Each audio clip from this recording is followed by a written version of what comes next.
l'heure pour la vue de presse culturelle. On va retrouver maintenant Laurence Beauvillard dans 2 jours, les grands feux d'artifice, le 14 juillet. Eh bien, c'est une belle occasion pour elle, pour Laurence, de s'intéresser au travail du groupe F, à qui sera confié, et oui, le feu d'artifice de la Tour Eiffel. Alors, pyrotechnie, dernière technique vidéo, vous allez voir, c'est assez impressionnant. Laurence Beauvillard.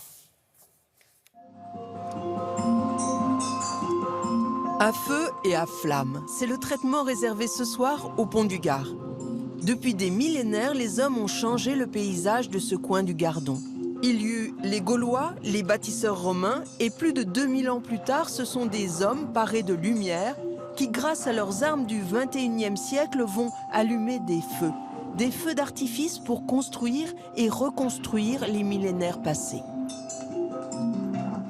Pour réaliser de la magie, c'est-à-dire de créer l'illusion, une des tâches les plus difficiles, c'est de gérer les niveaux de luminosité de chacune des choses sur lesquelles on travaille. Et donc, on fait appel à des technologies très particulières pour, par exemple, on veut des flammes. Mais si on met une flamme trop forte, ça va tuer la vidéo, ça va tuer le paysage.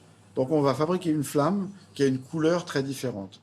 Là, c'est de la chimie organique, donc c'est fabriqué souvent au Canada ou en Corée, avec des produits très très particuliers.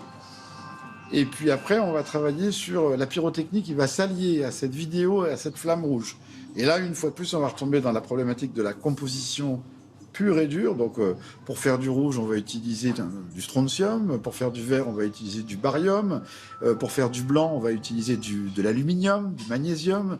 Et à chaque fois, il va falloir monter ou baisser la densité de lumière selon la composition chimique qu'on utilise pour que toutes les lumières de la vidéo, des costumes, des flammes et des feux d'artifice s'associent dans une seule chose, parce que les gens sont pas venus pour voir ce qu'on fait de bien dans chaque truc, ils sont venus juste pour rêver. Donc il faut que tout ça soit parfaitement équilibré. La mise en lumière de la Tour Eiffel, du château de Versailles, c'est eux. Mais plus des 2/3 des contrats sont réalisés en dehors de l'Europe. Ils sont à la fois artificiers, acteurs, informaticiens et artistes.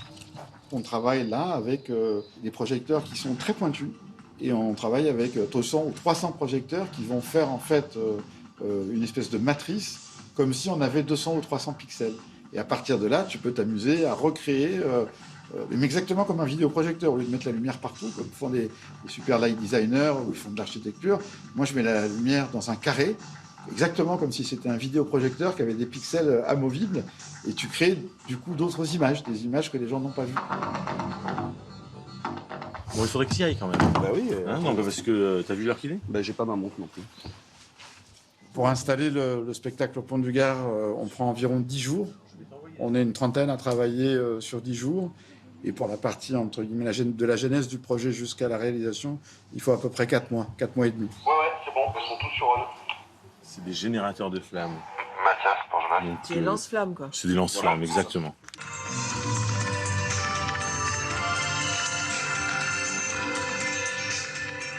Ces Gaulois et ces Romains ont ouvert ce soir au Pont du Gard le début de ces festivals d'été. Mais il va être difficile de trouver des spectacles de cette qualité car il existe seulement 5 sociétés au monde capables de gérer de la pyrotechnie, de la scénographie et de la projection vidéo. Bravo, merci beaucoup Laurence.